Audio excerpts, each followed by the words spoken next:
はい、こんにちは。デロセンです。今、日本にいるので、日本語で話させていただきます. 아닌가?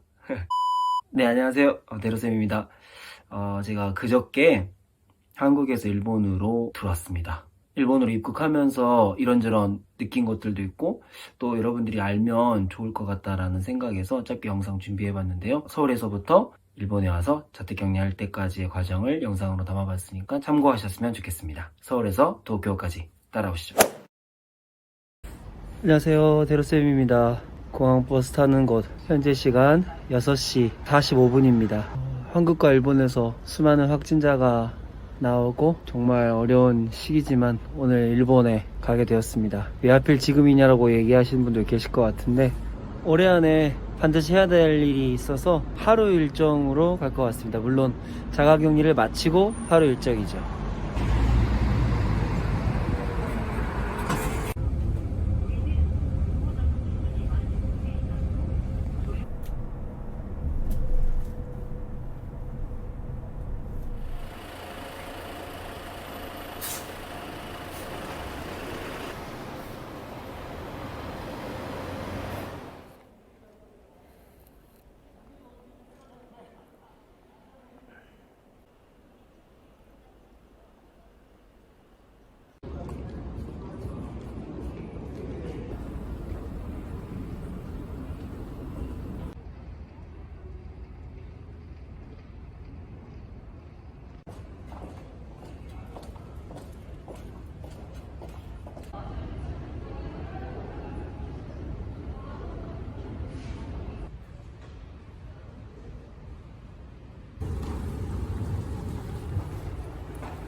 방역 대책은 시시각각 달라지지만 11월 1일을 기점으로 변경된 사항은 다음과 같습니다.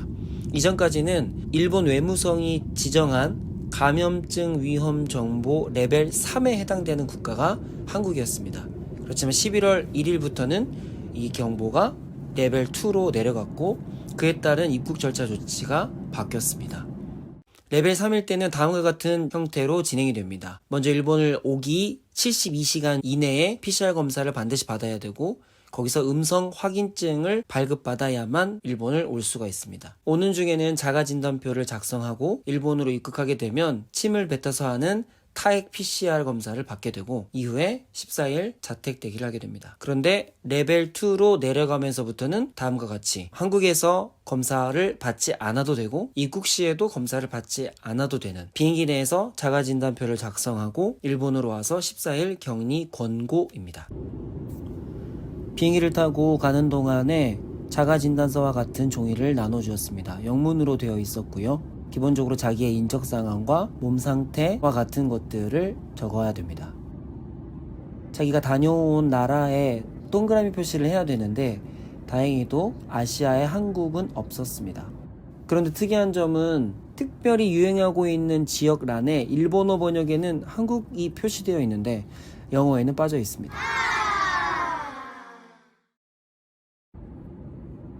원칙적으로 일본에 오면은 14일간은 격리를 해야 되고요. 정해진 장소가 아닌 곳을 떠나면 안 되고 가능한 한 사람들과 만남을 피해달라고 합니다. 그리고 대중교통을 이용하면 안 됩니다. 매일 자신의 건강 상태를 확인하고 증상이 있을 경우에는 마스크를 쓰고 이런 것들은 기본적으로 방역 수칙을 지키는 것 같습니다. 그리고 가족과 함께 있을 때에는 위와 같은 사항을 준수해달라고 하네요. 기본적인 사항을 작성하고 나니 어느덧 도쿄에 도착하기 시작했습니다.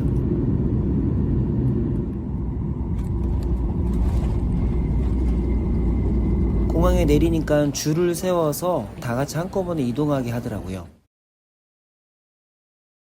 네, 입국 절차 간단하게 설명드리면 아까 비행기 안에서 작성하셨던 자가진단서 그거 제출하고 열 체크하고 손 소독하고 지문 찍고 마스크 잠깐 벗고 얼굴 촬영하고 끝. 와우.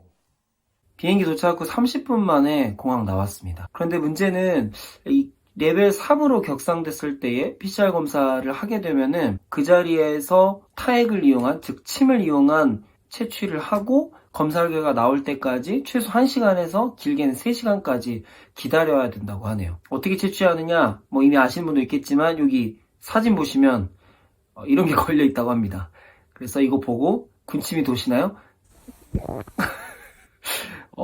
침이 나오면 그 침을 용기에 줄줄줄 흐르는 거를 받아가지고 그것을 이 검사관에게 제출을 하면 음성이면 이국 절차를 밟을 수 있고 양성이면 그대로 돌아가야 되는 뭐 그런 상황입니다. 어쨌든 지금은 레벨 2라서 조금 더 편안하게, 조금 더 빠르게 입국을 할 수 있고요. 대신 한국도 일본도 지금 확진자가 많이 나오는 추세라서 혹시라도 한국이 레벨 3로 격상되면 다시 이 절차를 밟아야 된다는 위험성이 있으니 여러분 참고하시기 바라겠습니다.